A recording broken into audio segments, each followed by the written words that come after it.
얘랑 사무엘하 18장 읽어줄게. 다윗은 자기와 함께 있는 백성을 점검하여 보고 그들 위에 천부장들과 백부장들을 세웠다. 다윗은 또 모든 백성을 셋대로 나눈 뒤에 3분의 1은 요압에게 맡기고 또 3분의 1은 스루야의 아들이며 요압의 동생인 아비새에게 맡기고 나머지 3분의 1은 가드 사람 이때에게 맡겼다. 그런 다음에 왕이 온 백성에게 자기도 그들과 함께 싸움터로 나가겠다고 선언하니 온 백성이 외쳤다. 임금님께서 나가시면 안 됩니다. 우리가 도망을 친다 하여도 그들이 우리에게는 마음을 두지 않을 것이며 우리가 절반이나 죽는다 하여도 그들은 우리에게 마음을 두지 않을 것입니다. 임금님은 우리들 만명과 다름이 없으십니다. 그러니 임금님은 이제 성 안에 계시면서 우리를 도우시는 것이 더 좋겠습니다. 그러자 왕은 그들의 의견을 따르겠다고 말하고 성문 곁에 서 있으니 온 백성이 100명씩 1000명씩 부대별로 나아갔다. 그때 왕이 요압과 아비새와 이때에게 부탁하였다. 나를 생각해서라도 저 어린 압살롬을 너그럽게 대하여 주시오.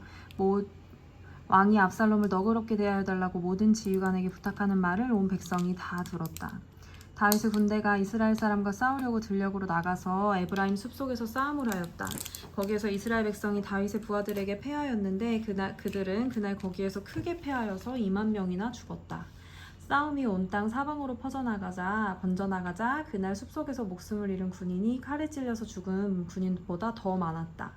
압살롬이 어쩌다가 다윗의 부하들과 마주쳤다. 압살롬은 노새를 타고 있었는데 그 노새가 큰 상수리나무의 울창한 가지 밑으로 달려갈 때에 그의 머리채가 상수리나무에 휘감기는 바람에 그는 공중에 매달리고 그가 타고 가던 노새는 빠져나갔다.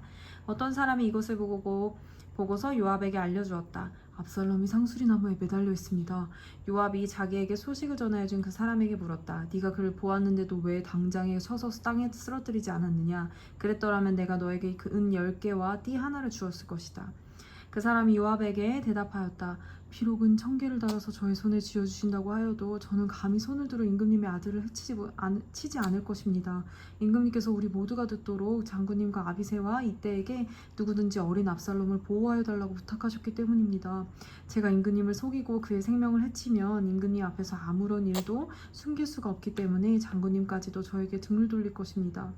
그러자 요압은 너하고 이렇게 꾸물거릴 시간이 없다 하고 말한 뒤에 투창 세 자루를 손에 들고 가서 아직도 상수리나무의 한가운데로 산채로 매달려 있는 압살롬의 심장을 꿰뚫었다.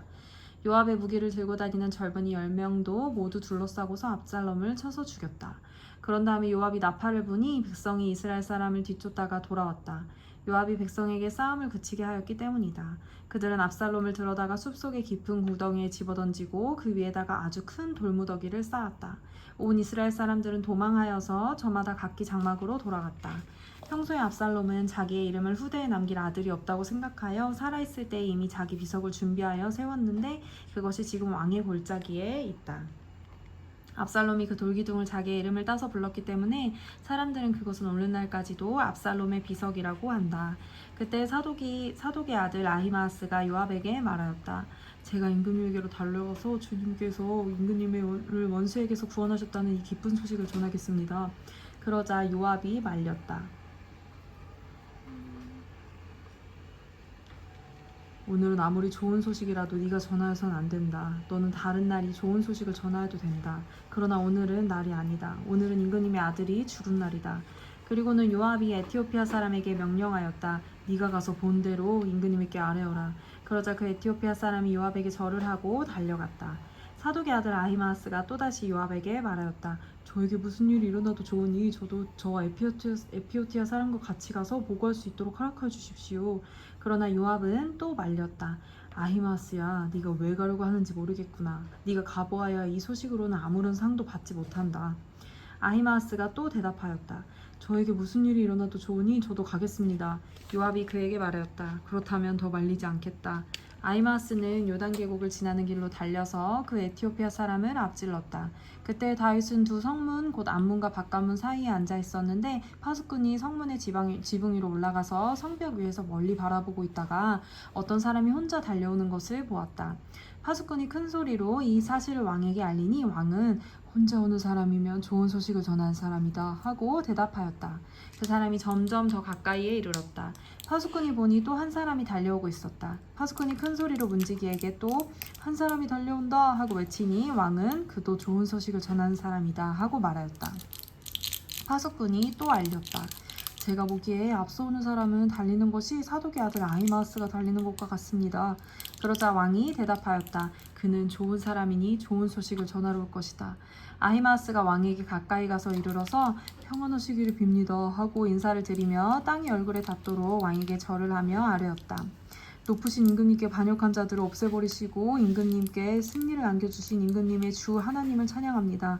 왕이 그 어린 압살롬도 평안하더냐 하고 물으니 아히마아스는 임금님의 신의 요압이 이 종을 보낼 때에는 큰 소동이 있었습니다마는 무슨 일인지는 모르겠습니다. 왕이 물러나서 곁에 서 있어라 하고 말하니 그는 곁으로 물러나서 서 있었다. 바로 그때 에티오피아 사람이 들어왔다. 에티오피아 사람이 왕에게 아뢰었다. 높으신 임금님께 기쁜 소식을 가져왔습니다. 주님께서 오늘 임금님께 반역한 자들을 없애버리시고 임금님께 승리를 안겨주셨습니다. 왕이 에티오피아 사람에게 물었다. 그 어린 압살롬이 평안하더냐?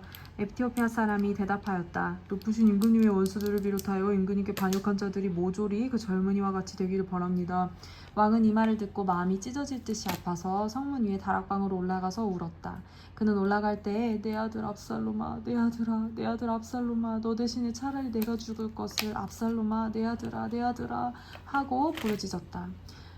19장 왕이 목 놓아 울면서 압살롬의 죽음을 슬퍼하고 있다는 소문이 요압에게 전해졌다. 그래서 모든 군인들에게도 그날의 승리가 슬픔으로 바뀌었다. 왕이 자기의 아들 때문에 몹시 슬퍼한다는 소문이 그날 모든 군인에게 퍼졌기 때문이다. 그래서 그날 군인들은 마치 싸움터에서 도망쳐 나올 때 부끄러워서 빠져나가는 것처럼 슬며시 성 안으로 들어왔다. 그런데도 왕은 두 손으로 여전히 얼굴을 가린 채로 큰 소리로 내 아들 압살롬아, 내 아들아, 내 아들 압살롬아 하고 부르짖었다. 마침내 요압이 집으로 왕을 찾아가서 항의하였다. 임금님, 모든 부하가 모두 오늘 임금님의 목숨을 건지고 임금님의 아들들과 딸들의 목숨도 건지고 모든 왕비의 목숨과 후궁들의 목숨까지 건져드렸습니다. 그런데 임금님께서는 오히려 오늘 부하들을 부끄럽게 만드셨습니다. 임금님께서는 어찌하여 임금님을 반역한 무리들을 사랑하시고 임금님께 충성을 바친 부하들을 미워하시는 겁니까? 오늘 지휘관들이나 부하들은 임금님께는 있으나 마나 한 사람입니까? 임금님께서는 오늘 임금님의 본심을 드러내셨습니다. 차라리 오늘 압살롬이 살고 우리가 모두 죽었더라면 임금님께서는 더 기뻐하셨을 것입니다. 그렇지 않으시다면 이제라도 일어나 밖으로 나가셔서 임금님의 부하들을 위로의 말로 격려해 주십시오. 제가 주님의 이름을 걸고 맹세하지만 지금 임금님께서 밖으로 나가지 않으시면 오늘 밤에 한 사람도 임금님 곁에 남아있지 않을 것입니다. 그러면 임금님께서 젊은 시절부터 이제까지 당한 그 모든 환난보다도 더 무서운 환난을 당하실 것입니다. 그러자 왕이 일어나서 성문 문루로 나와 앉았다. 임금님께서 성문 문루에 앉아 계신다 하는 소식이 모든 부하에게 전해지니 모든 부하가 왕의 앞으로 나아갔다. 얘라 거기 귤 더 있는데 귤 더 냠냠냠 먹자. 그 사이 이스라엘 사람들은 모두 도망하여 저마다 자기 집으로 돌아갔다. 이스라엘 백성은 지파마다 서로 의논이 분분하였다. 다윗 왕은 우리를 원수의 손아귀에서 구해주었다. 블레셋 사람이 손아귀에서도 우리를 건져주었다. 그러나 지금은 압살롬을 피해서 이 나라에 떠나 있다. 우리가 기름을 부어서 왕으로 세운 압살롬은 싸움터에서 죽었다. 그러니 이제 우리가 다윗 왕을 다시 왕궁으로 모셔오는 일을 주저할 필요가 어디에 있겠는가? 온 이스라엘이 하는 말을 다윗 왕에게 전달되었다. 말이 다윗 왕에게 전달되었다. 다윗 왕은 두 제사장 사독과 아비아달에게 사람을 보내서 이렇게 말하였다. 유다 장로들에게 나의 말을 전하여 주십시오. 그들이 어찌하여 왕을 다시 왕궁으로 모시는 일에 맨 마중이 되려고 하는지, 그들은 나의 친족이요 나의 고륙 지친인데 어찌하여 왕을 다시 모셔오는 일에 맨 나중이 되려고 하는지 물어보시기 바랍니다. 그리고 아마사에게는 그가 나의 고륙 지친이면서도 요압을 대신하여 군대 사령관이 되지 않는다면 하나님이 나에게 무슨 벌을 내리시더라도 내가 달게 받겠다고 하더라도 알려주십시오. 이렇게 다윗이 모든 유다 사람들의 마음을 하나같이 자기 쪽으로 기울게 하니 그들이 왕에게 사람을 보내서 말하였다. 임금님께서는 부하들을 모두 거느리고 어서 빨리 돌아오시기를 바랍니다. 다윗 왕이 돌아오는 길에 요단 강가에 이르렀는데 유다 사람들이 왕을 맞이하여 요단강을 건너게 하려고 이미 길갈에 와 있었다. 바후림에 사는 베냐민 사람으로 게라의 아들인 시므이도 급히 와서 다윗 왕을 맞이하려고 모든 유다 사람들과 함께 내려왔다. 그는 베냐민 사람 1000명을 거느리고 사울 집안의 종 시바와 함께 왔는데 시바도 자기의 아들 15명과 자기의 종 20명을 다 데리고 나왔다. 이들은 요단강을 건너서 왕 앞으로 나아왔다. 그들은 왕의 가족이 강을 건너는 일을 도와서 왕의 환심을 사려고 나룻배로 건너갔다. 왕이 요단강을 건너려고 할 때 게라의 아들 시므이가 왕 앞에 엎드려서 말하였다. 임금님, 이 종의 허물을 마음에 담아주지 마십시오. 높으님 임금님께서 예루살렘에서 떠나시던 날 제가 저지른 죄악을 임금님께서는 기억하시거나 마음에 품지 말아주십시오. 바로 제가 죄를 지은지를 이 종이 잘 알고 있습니다. 그렇기 때문에 제가 오늘 요셉 지파의 모든 사람 가운데서 맨 먼저 높으신 임금님을 맞으러 내려왔습니다. 수르야의 아들 아비새가 그 말을 받아서 왕에게 말하였다. 주님께서 기름 부어 세우신 분을 시므이가 저주하였으니 그것만으로도 시므이 마땅히 죽어야 마땅한 줄 압니다. 그러나 다윗이 말하였다. 수르아의 아들은 들어라.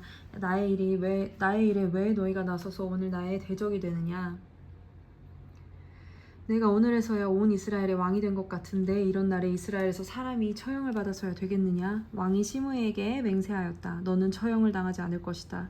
그때 사울의 손자 무비보셋도 왕을 맞으러 내려왔다. 그는 왕이 떠나간 날부터 평안하게 다시 돌아오는 날까지 발도 씻지 않고 수염도 깎지 않고 옷도 빨아입지 않았다.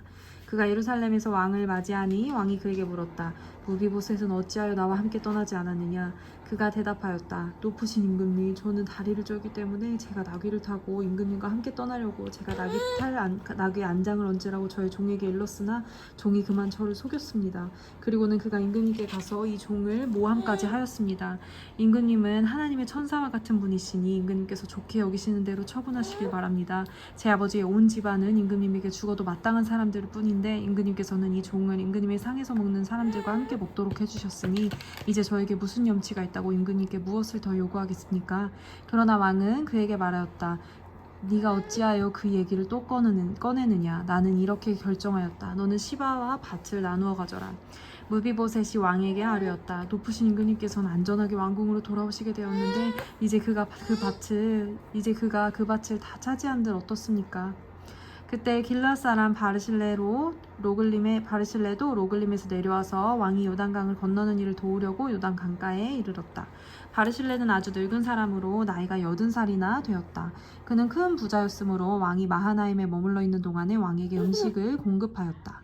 왕이 바르실레에게 말하였다. 노인께서는 나와 함께 건너가시지요. 나와 같이 가시면 내가 잘 대접하겠습니다. 그러나 바르실레는 왕에게 아뢰었다. 제가 얼마나 더 오래 산다고 임금님과 함께 예루살렘으로 올라가겠습니까? 제 나이가 지금 80입니다. 제가 이 나이에 좋은 것과 나쁜 것을 어떻게 가릴 줄 알겠습니까?